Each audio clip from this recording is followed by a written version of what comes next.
on our adventurous trip to the pole, and Captain Norris, when bidding us farewell, hoped we would all meet again. "Undoubtedly," Sykes replied.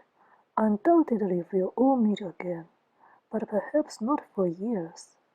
All depends upon the atmosphere, ahem. I feel evaporation of the fluid in the propeller cylinders. Should this occur, we'll be absent indefinitely. Many contend the Earth's summit is located at 90 degrees, continued Sykes in his most argumentative manner. This is preposterous, but were it so, that portion of the globe would have been explored long ago. The Earth's summit is at 100 degrees. I state this as fact, and the difficulties I expect to encounter will be beyond the 90th degree. The atmosphere will be so compressed as to cause either an explosion of the fluid in the tanks or gradual evaporation. For either calamity I am altogether unprepared, and consequently figure on the homeward journey to be one of acute hardship, and consuming an indefinite period. But the shadows exist only where there is brightness. At any rate, we have provisions for 7 years, and, Captain Norris, I'll guarantee that in this time we'll reach the pole, and return to our homes, each busily engaged upon a book of How I Discovered the North Pole. Norris smiled, but avoided the remarks, and shook hands all around. Then I took him aside and entrusted him with a letter for old Middleton. I advised Middleton, though arrangements were waterproof, to personally attend to it that the ship sailed north every year to meet us. I knew he would, and spare no expense.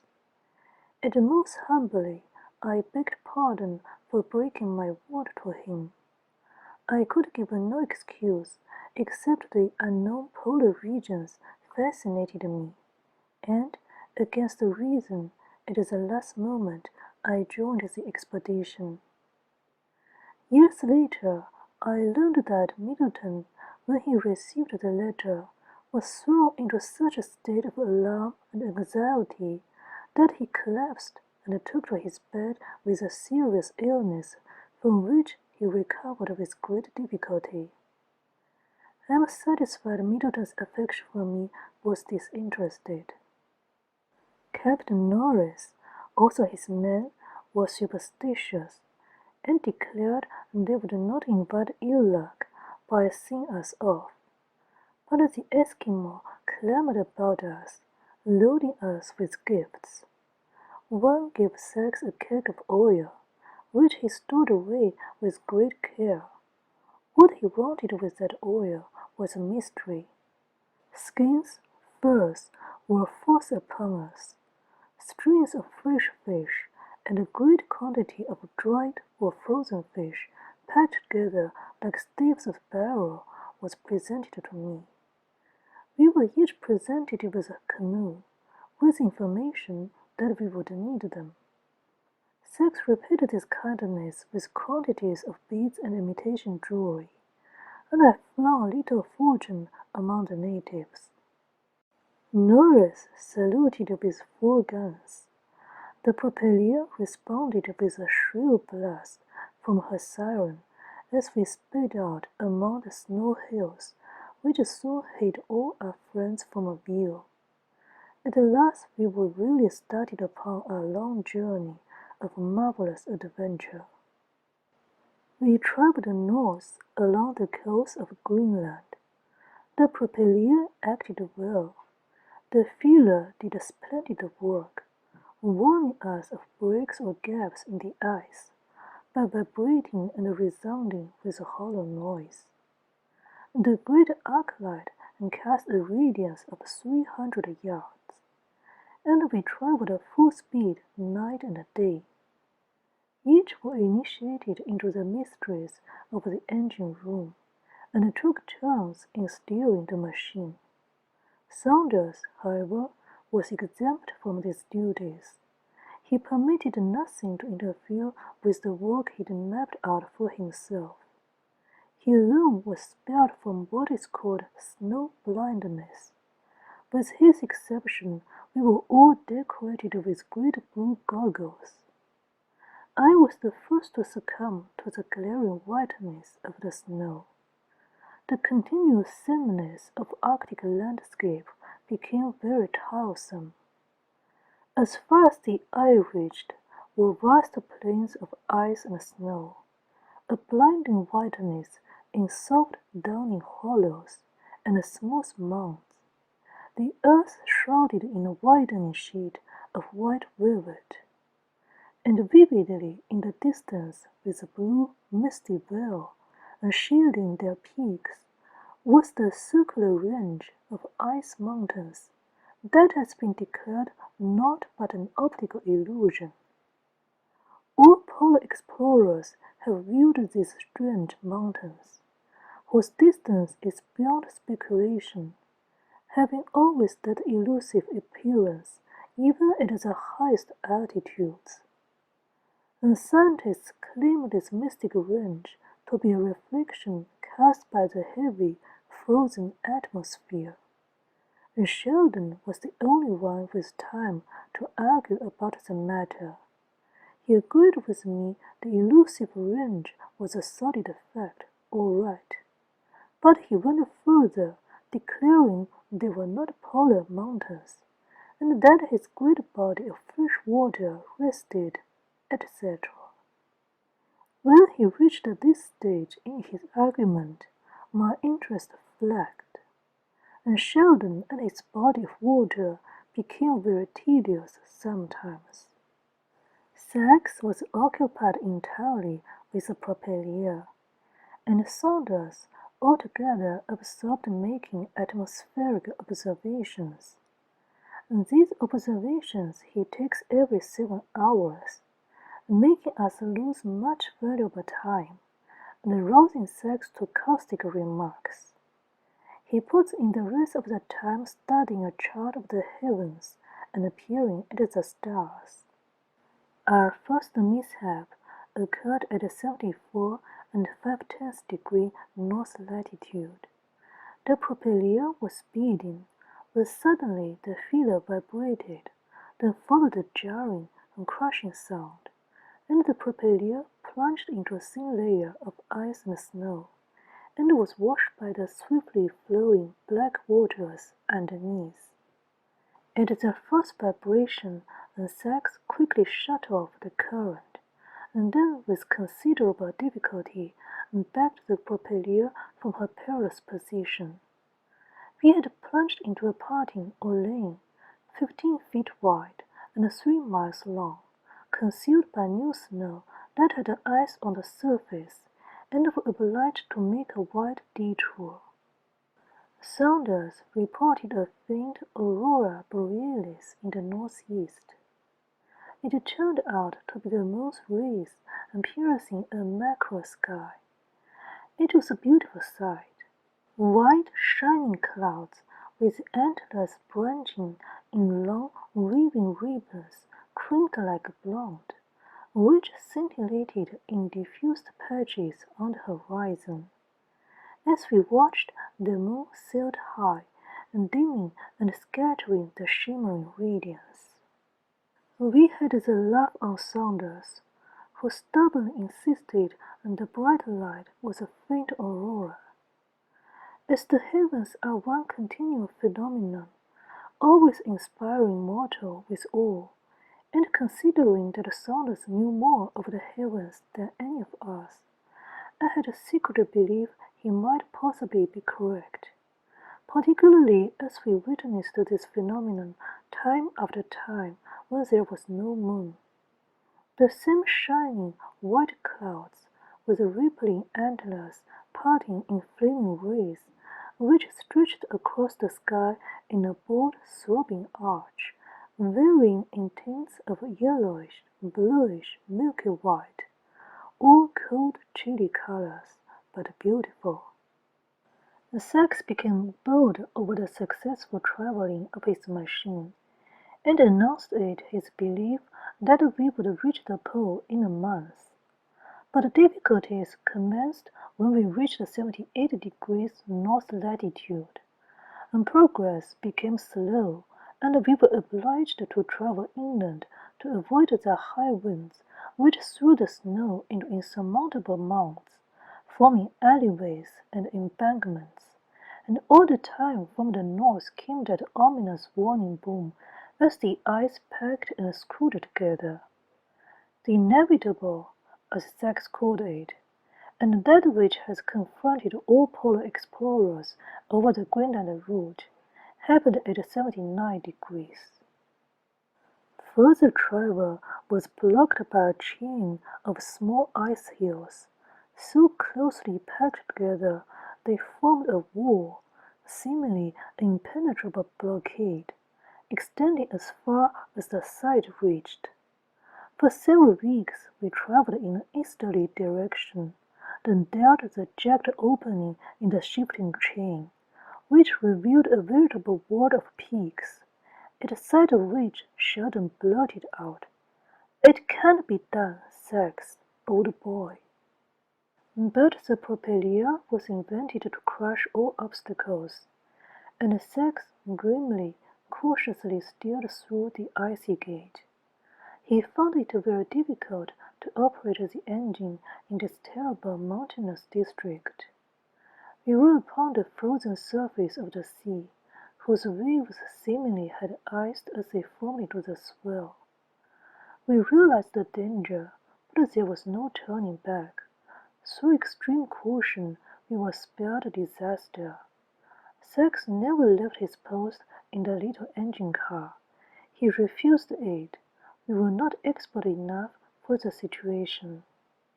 Weeks were consumed in passing over this hilly waste, but hundreds of miles were traversed, and then gradually the ice peaks reeled farther apart, and Judd's waves smoothened, and we finally plowed into a far-reaching plain of snow, with the distant horizon cut by the familiar, elusive range of mountains and capped with their azure veil. We had reached 87 degrees, and were miles from our original course, but steadily advancing toward the pole.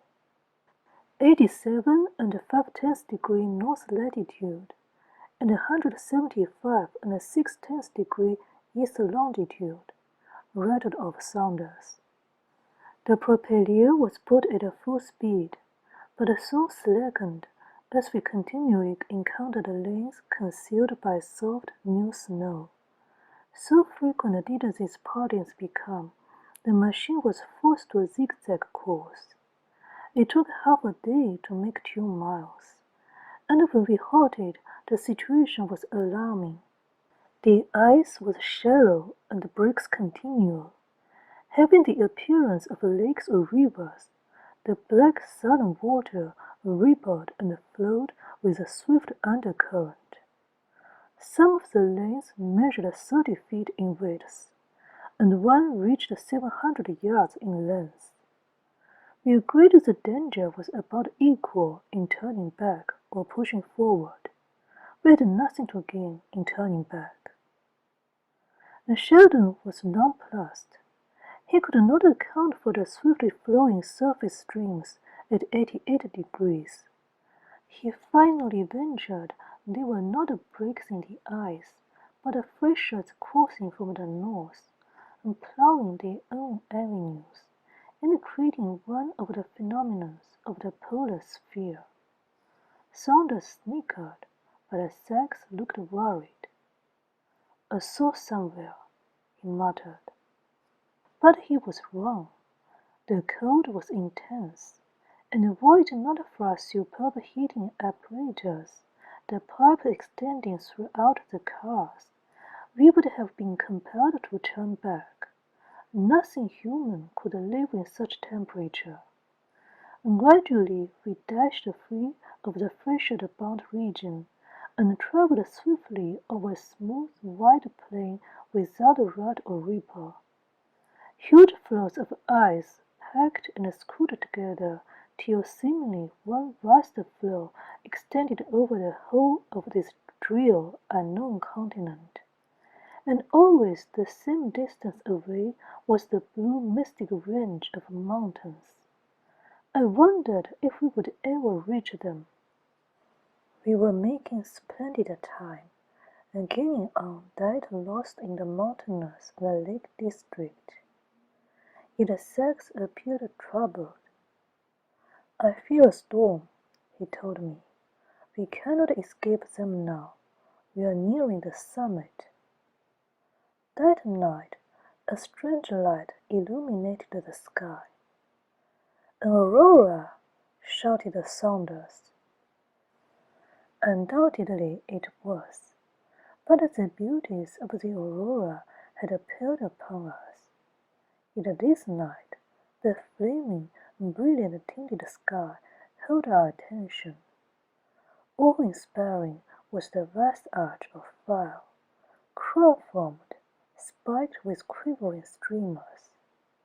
The fiery crown varied not in shade, but it seemed to burn with deeper intensity as dull, ominous red clouded some of its brightness.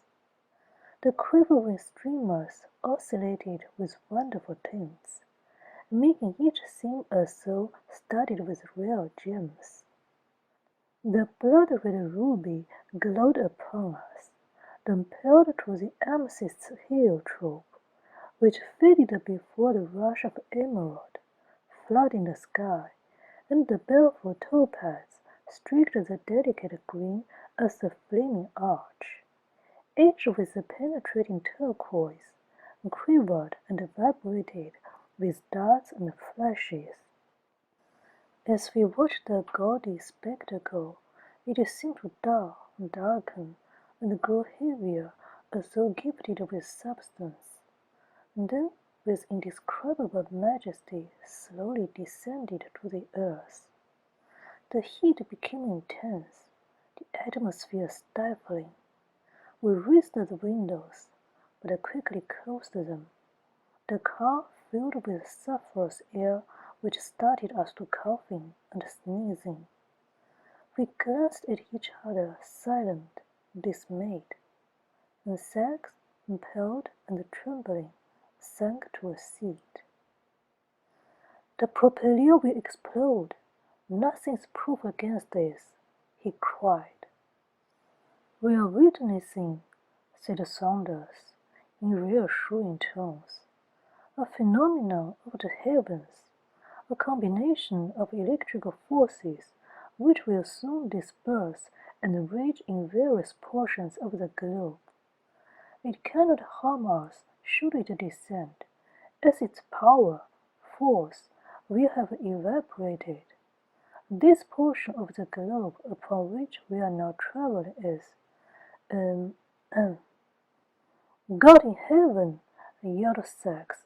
"Look, boys, we are done for." Sachs, the mainspring of the party, to our amazement, was overcome with terror. "Come!" he cried, retreating with frantic haste.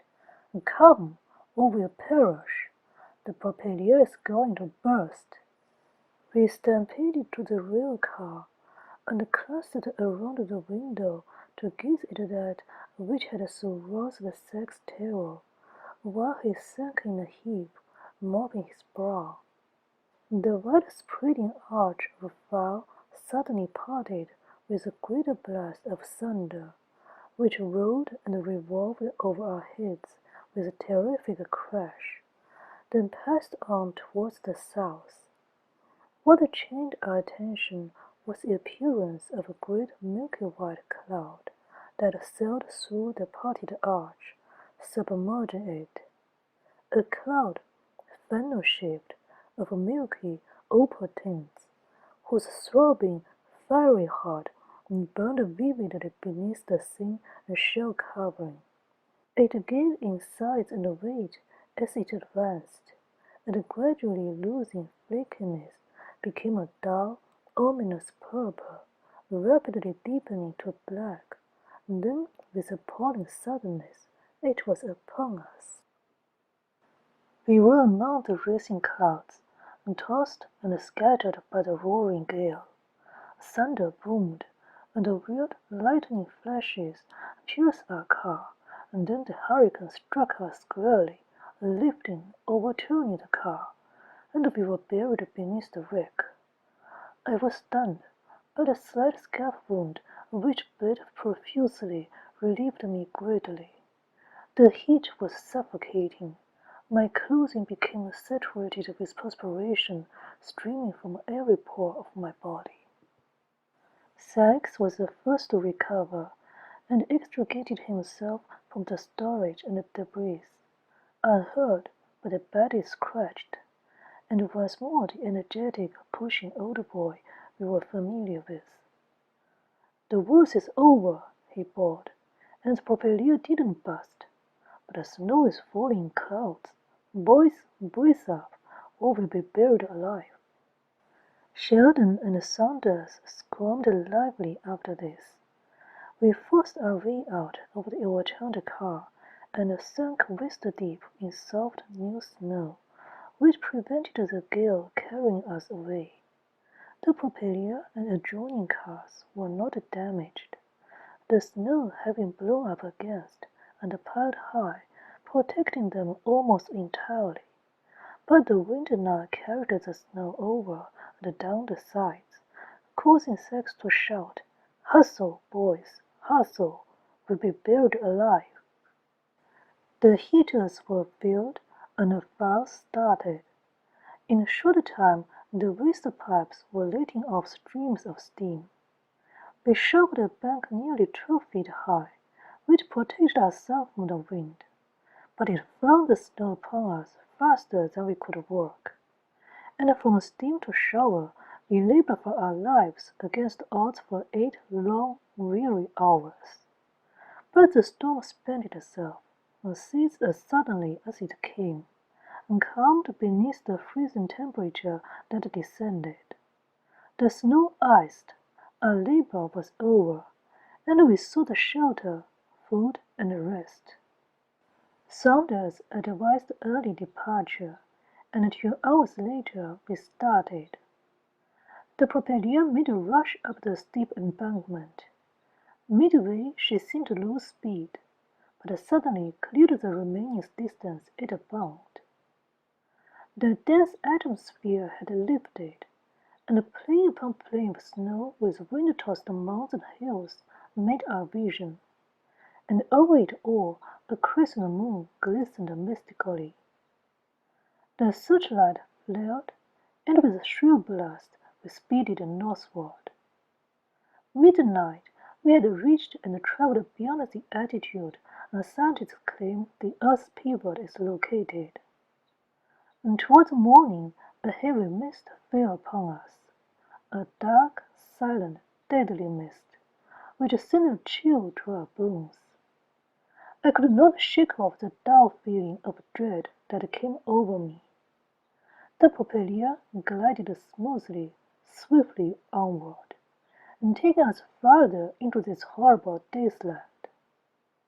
The fear that tugged at my heart shamed me to silence. I glanced furtively at my 3 companions, who were unusually still, and whose faces blanched beneath my scrutiny. Then Sykes suddenly halted the propeller and addressed us. "Boys," he said, "we have stood by one another. We are not cowards. But life is life, and the pole be damned. We have penetrated farther north than man ever dared. We do not fear, but others felt the same way in much lower altitudes, and stampeded to civilization with tales of blizzards, blockades, and the impossibility of life beyond a certain degree.